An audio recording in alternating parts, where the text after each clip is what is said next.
In this episode, I'm going to share with you how to run pre-shift meetings like a Viking warrior. And we're doing it right now.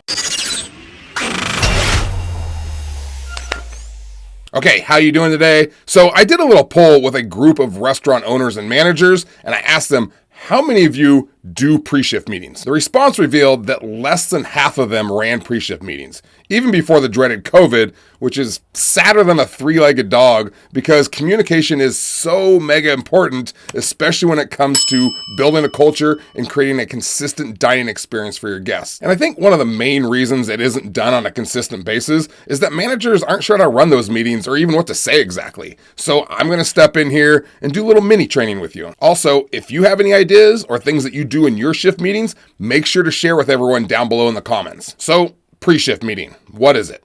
Well, most of you know, but it's simply gathering your staff together before a lunch or dinner shift so you can share any information that they need to know as well as to get them motivated. This is what I call a touch-base form of communication, and it should be exactly that. Pre-shift meetings shouldn't be longer than 2 to 5 minutes or your staff's going to lose focus, they're going to lose interest, they're going to dread them. Okay, 10 minutes max if you have some really important information to share or some training to do, but that's it. I read these articles online suggesting 15-minute pre-shift meetings. Get the hell out of my face with that. No employee wants to listen to you talk for 15 minutes every day, and most managers don't want to talk for 15 minutes every day. Remember, touch-based communication. Now, the most powerful reason to hold pre-shift is that you're able to consistently enforce your systems. And maybe you're not as systemized as you wish you were, but whatever procedures and rules that you have in place, they usually get lost because you're not able to stay on top of them. Pre-shift meetings are a great way to stay on top of those things and constantly remind your staff what's important so they can keep on track and uphold the standards of your restaurant. So let's break down a pre-shift meeting, see what it looks like. First, be consistent with time and location. Okay, I prefer the kitchen because there you can try out the specials, you can talk about them, the chef can even do a little training on them. Second, use notes or a dry erase board. Okay, you don't need to be a hero trying to memorize everything. Okay, unless you're spontaneous and you're good at speaking on the spot, all right, or if you have like a photographic memory, but then you'd be like Will Hunting and you probably go work for the government and decode secret messages. So that's probably not you. I specifically love the dry erase board because you can provide visuals, which can be very powerful. Okay, you can put the outline of the meeting up there. You can put the specials of the day, an inspirational quote, all right, someone's birthday, all right, and the greatest thing is people are walking by it constantly during their shift and it reinforces everything you talked about. Now, I like to break my pre-shift meetings down into 3 phases: announcements, training, and motivation. Let's start with phase 1, announcements. This is the check-in. Okay, is everyone accounted for? Are their uniforms looking good and pressed? Do they have all their tools? Okay, when you hold them accountable every single day at a meeting, you can make sure they're going to have their tools, they're going to be looking good because nobody wants to be called out in front of everyone. During the announcements, let everyone know stuff. You know, is it going to be busy or slow based on last year's sales? Are there any large parties coming in? If it's nighttime, is there a band or entertainment? Do the table sections need to be rearranged? Are you short-staffed? Is anything 86th? You know, get them informed. Phase 2 is for training. All right, training time is to educate and re-emphasize standards. Again, you don't want to make them too long, but remember, training is not a one-and-done process. All right, it's constant and ongoing. So you can make it short, but you want to use this opportunity to train and train again. You can use things like the daily special that I mentioned before.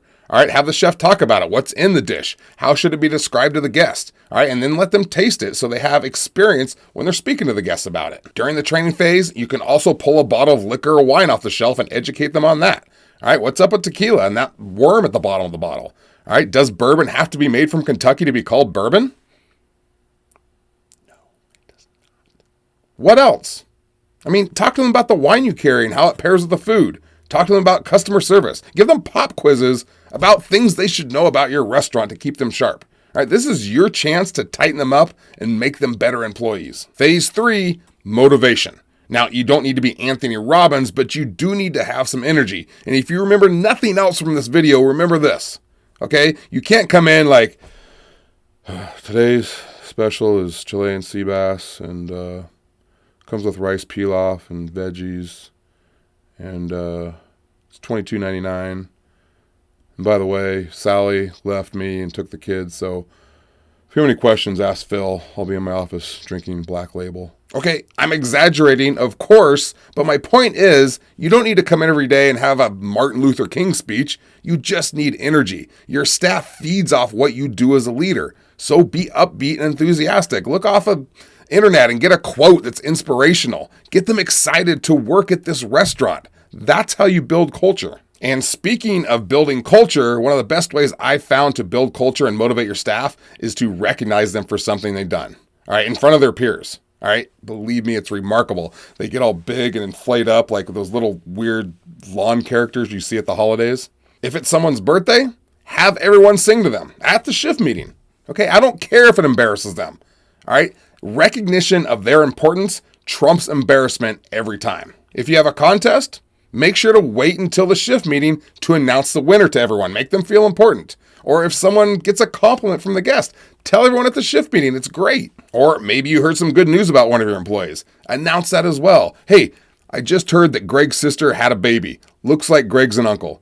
Congratulations, Greg. Seems trivial, but all they're going to remember is that my boss, my leader, cares about me and my coworkers. And that's a powerful emotion. And when you make someone feel like that, they're going to go to the ends of the earth to please you. And those are the type of employees I want working for me. In the end, what it comes down to is you want to make these meetings quick, snappy, and full of enthusiasm. Okay, so when it comes time for the next pre-shift meeting, everyone's there with smiles on. So you don't have to have like 3 people missing and they're all like hiding out back behind the trash bins, just waiting for the misery to be over. Okay, does that help? I hope it helped. Did I give enough examples? All right, if not, provide your own examples in the comments below. Help everyone out. Okay, I really do appreciate you being here. I hope you have a great day. I'm going to see you next time. I'm out.